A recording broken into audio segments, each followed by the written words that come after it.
Doctor YS Rajasekhara Reddy గారు ఎప్పటికీ మరువలేని మరపు రాని ఒక మహోన్నతమైన వ్యక్తి పేరు. తెలుగు రాష్ట్రంలో 2 సార్లు ముఖ్యమంత్రిగా చేసినటువంటి మహానుభావుడు. సెప్టెంబర్ 2వ తారీఖు రెండవసారి ముఖ్యమంత్రిగా ఎన్నికైనటువంటి డాక్టర్ వైఎస్ రాజశేఖర రెడ్డి గారు రచ్చబండ కార్యక్రమానికి వెళుతూ నల్లమల అడవుల్లో హెలికాప్టర్ కూలిపోవడంతో మరణించారు. ఈ దుర్ఘటన రాష్ట్ర ప్రజలని కుదిపేసింది, తెలుగు ప్రజలని అతాకుతలం చేసేసింది. ఒక్క మాటలో చెప్పాలంటే గుండెలు పిండేసినటువంటి విషాదకరమైనటువంటి వార్తగా తెలుగు ప్రజల గుండెల్లో అది ఈనాటికి కూడా నిలిచిపోయింది. అలాంటి మహానుభావుడు మరణించడం అనేది తెలుగు జాతి దురదృష్టంగా అందరూ భావించారు. ఆయన మరణ వార్త విన్న వెంటనే అనేక మంది ప్రాణాలు కోల్పోయారు, ఆత్మహత్యలు చేసుకున్నారు. ఇలాంటి సంఘటన బహుశా ప్రపంచంలో మానవ చరిత్రలో ఇప్పుడు ఎక్కడ జరిగి ఉండదని నా అభిప్రాయం. ఒక మనిషి మరణిస్తే ఆ వార్త విని ఆత్మహత్యలు చేసుకున్న సంఘటన కానీ, గుండెలాగి మరణించిన సంఘటనలు కానీ ఎక్కడ కనిపించవు చరిత్రలో మనం ఎదికి చూసినా.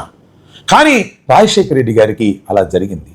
దానికి కారణం ఒక్కటే, ఆయన పేద ప్రజల పట్ల, రాష్ట్ర ప్రజల పట్ల, తెలుగు ప్రజల పట్ల ఆయన చూపించినటువంటి ప్రేమానురాగాలు, ఆయన ప్రవేశపెట్టినటువంటి సంక్షేమ కార్యక్రమాలు, వీటన్నిటినీ అనుభవించినటువంటి తెలుగు ప్రజలు రాజశేఖర రెడ్డి లేని జీవితం మాకు అవసరం లేదు అనే భావనకు ఆ క్షణిక ఆవేశంలో వచ్చి ఉంటారు. అందుకే ఇలా జరిగిందని అందరూ భావించారు.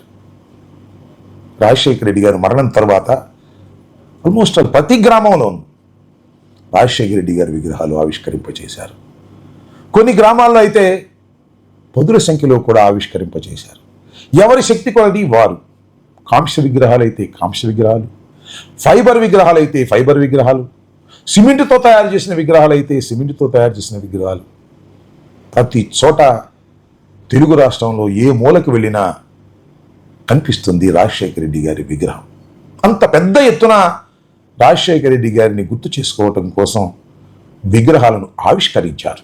సెప్టెంబర్ 2వ తారీఖున రాజశేఖర రెడ్డి గారి వర్ధంతి మళ్ళా వస్తుంది. ఆ వర్ధంతి రోజున మీ ప్రాంతాల్లో ఉన్నటువంటి రాజశేఖర రెడ్డి గారి విగ్రహాలను శుభ్రం చేయండి, చక్కగా అలంకరించండి, వీలైతే రంగులు వేయండి. ఘనంగా రాజశేఖర రెడ్డి గారికి నివాళులు అర్పించేటటువంటి కార్యక్రమం ఆ విగ్రహాల దగ్గర చేయండి. ఈ విధంగా రాజశేఖర రెడ్డి గారి ఆత్మ శాంతించే విధంగా వైఎస్ఆర్ కాంగ్రెస్ పార్టీ శ్రేణులు, రాజశేఖర రెడ్డి గారి అభిమానులు దీనిలో ఈ రోజు నుంచి ప్రారంభించి విగ్రహాలను శుభ్రం చేసి పూజించేటటువంటి కార్యక్రమం చేయాలని ఈ సందర్భంగా నేను మనవి చేస్తున్నా. సెప్టెంబర్ 2 ఘనంగా రాజశేఖర రెడ్డి గారి వర్ధంతిని చేయాలని. సరే, ఇంకా అన్నదాన కార్యక్రమాలు, రక్తదాన కార్యక్రమాలు, పేదలకు సహాయం చేసే అనేక కార్యక్రమాలు ఆయనకి నివాళులర్పిస్తూ చేస్తే బాగుంటుంది.